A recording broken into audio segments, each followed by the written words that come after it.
right now that we've been getting on the trail cameras. Here we've named Daggers. He's a beautiful mainframe 10-pointer with some stickers.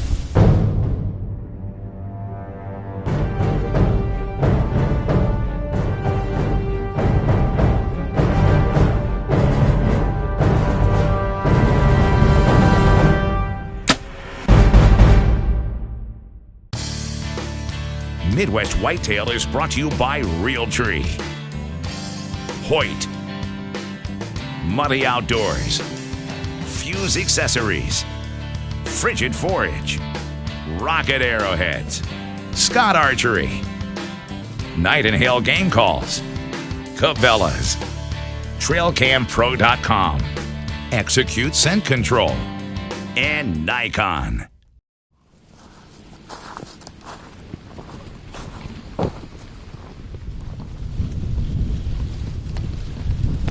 It's the afternoon of November 14th, and this is the first time since Halloween that we've been able to hunt this stand. We need a west wind. This is my favorite stand.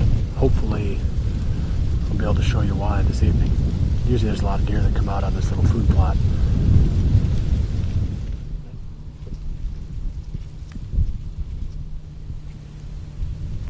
Dang, it's only a 3-year-old deer too.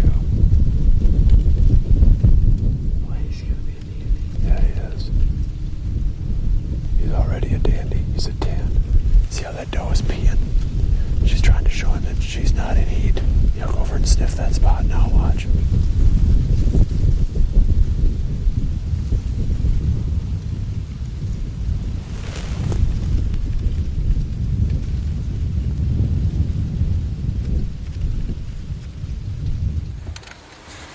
Well, that puts a wrap on November 14th. All we saw tonight was, a few fawns and does early, and then just before the end of shooting time, a really good 2-year-old came by that is going to be a giant in a couple of years.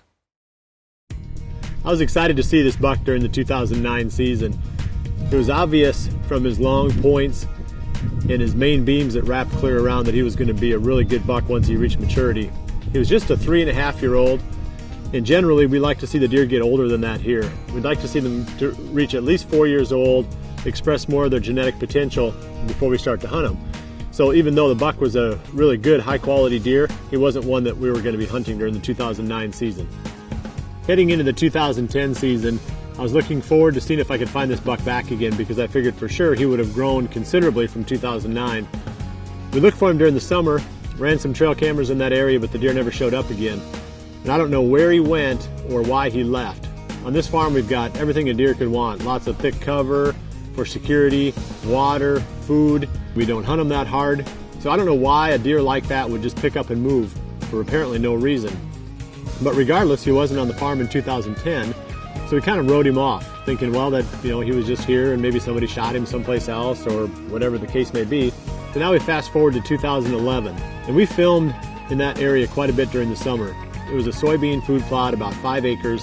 You could see the full length of it, and I'd say we were in there 5 or 6 times during the course of the summer, and never once did we see this buck. We filmed a few other pretty good, nice, mature bucks in that area, but never this one.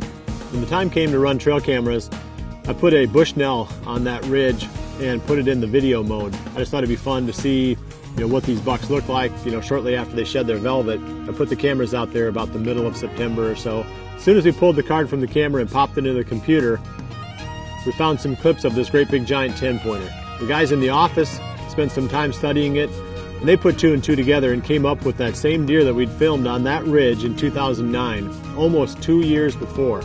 The deer hadn't been there at all in 2010. As far as we know, he hadn't been there during the summer of 2011. Then in September, he showed back up again. So when the buck resurfaced again in 2011, he was a lot bigger than he had been in 2009. He had that same wraparound rack.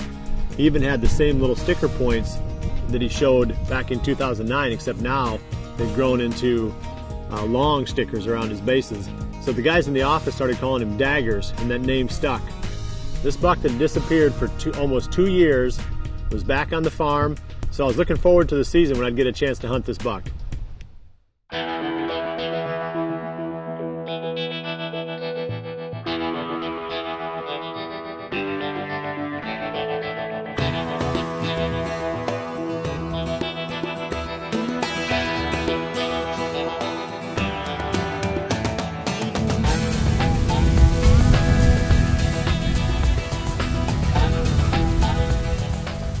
It's October 30th. And I'm back in the same stand that I was in 2 evenings ago, which is a stand that I call Old Reliable. Conditions are a little bit better tonight, windier, probably a 15 mile per hour wind out of the west. It's perfect for this stand. Blows my scent right over the valley on the downwind side. That's where I come in from. There's one buck I'm after right now that we've been getting on the trail cameras, a deer we've named Daggers. Love to see him. He's pretty regular on the trail cameras, but since about the end of September we haven't seen him on there during the daylight. So he's kind of a wild card, but this has been such a good spot over the years. There's a lot of timber around this food plot, so there could be any kind of deer holed up back in that timber and pop out on here tonight.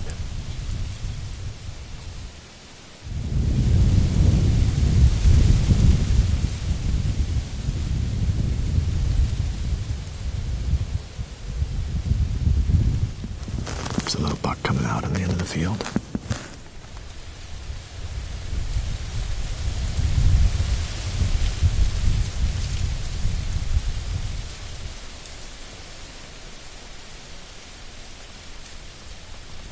Here comes another one.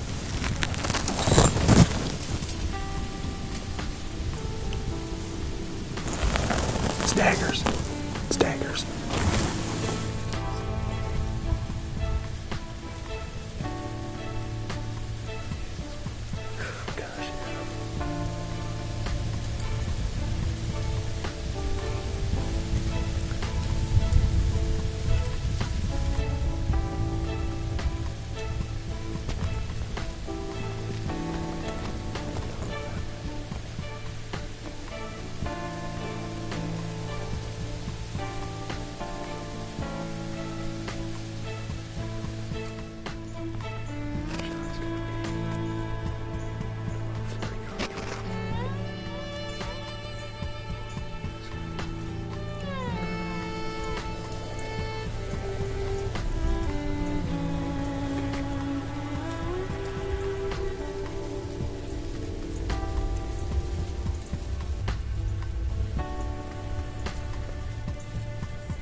Got him.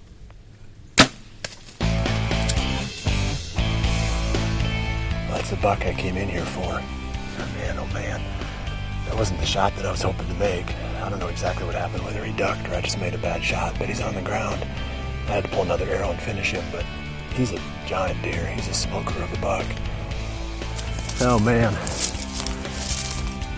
Look at the size of this thing. Look at the body on him. And look at those antlers. Holy cow. There's no ground shrink on this one. Look at that thing. All these sticker points. He's got 1, 2, 3, 4, 5, 6, 7 sticker points off his brows and base. Big long main beams. He's a beautiful old deer.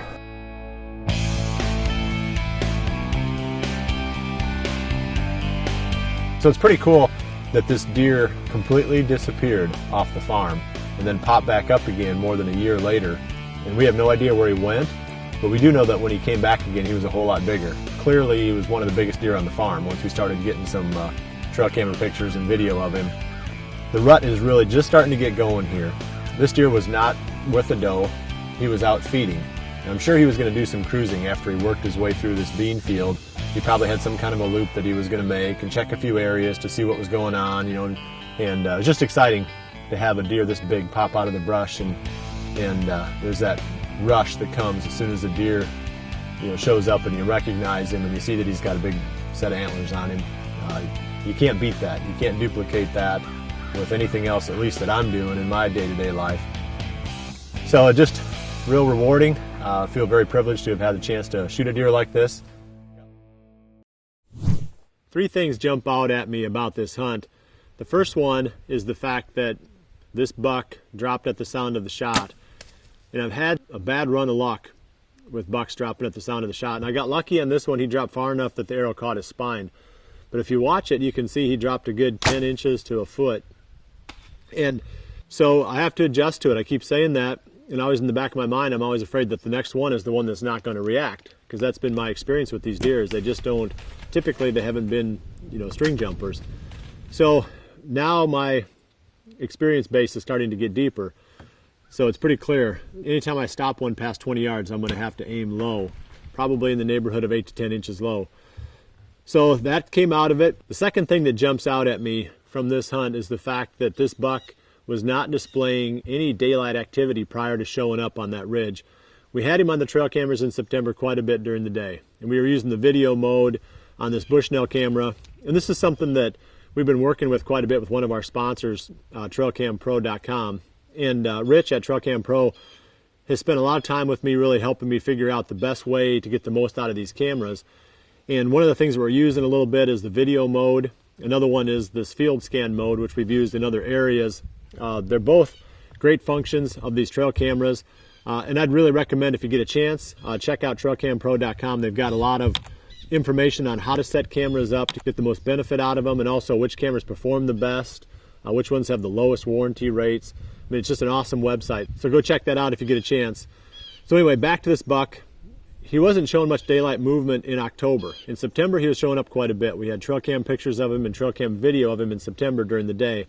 But in October, all we had were nighttime pictures. And typically, I've always felt like, you know, a buck that's only showing up during the night on the trail camera is probably going to be mostly nocturnal. It's going to be a really tough buck to hunt.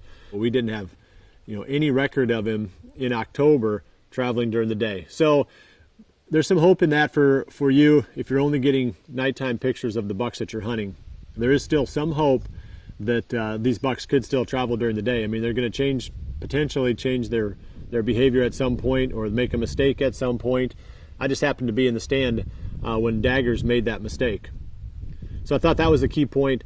The third one I thought was you know, of course we talked about a little bit. The fact was that this buck had left the farm and come back again. And that's unique. We don't get a lot of that here. We've had it with a couple other bucks too over the years. But a lot of the deer that we're hunting are deer that have been here year after year after year.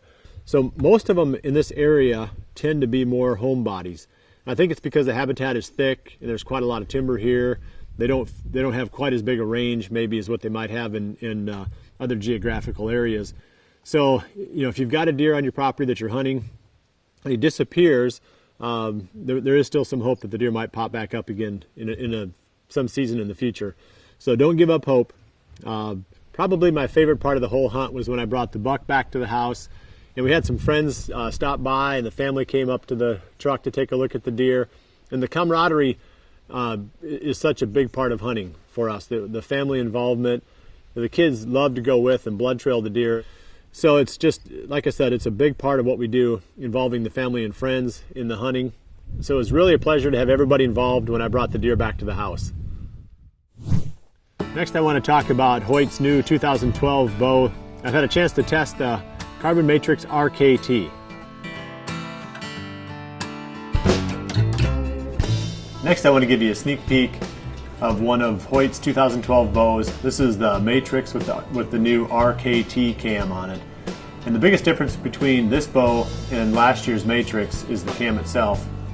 The RKT is a smoother cam than the fuel cam that was on the bow last year. And the Hoyt has done this for a number of reasons. Primarily, it's just to give a better overall shooting experience. Also, when you let down on an animal, you don't have that same feeling of, you know, hovering on the brink of a drop-off or something where you're going to go right away as soon as you start letting the bow down just a little bit. Also, they created draw-specific cams. And that's a big deal, because if you take one cam, you try to put modules on it to span the entire draw length range, you can't draw the cam the same amount of rotation as you can if you create a smaller cam for the shorter draw lengths. So you get more efficiency, better speed, and better performance out of a cam that's designed just for that specific draw length. So they've got 3 cams in the RKT family. Also, the Element and the Vector 32 equipped with the RKT produce an honest 330 feet per second IBO speed. And there's a lot of fuzzy IBO speeds that get thrown around out there. Some companies say up to, and some of them, they have a tricked out bow that they shoot their IBOs with. So this is an honest 330 IBO speed. I'm going to come back again next week and I'm going to have this bow rigged out and I'm going to shoot it and give you some more feedback on how the bow actually shoots. So this is kind of just a sneak peek, kind of a quick preview of the bow and some of this technology that Hoyt is putting on their 2012 bows. Hoyt has got a video that they created that actually demonstrates a lot more of the fine points of the new RKT cam.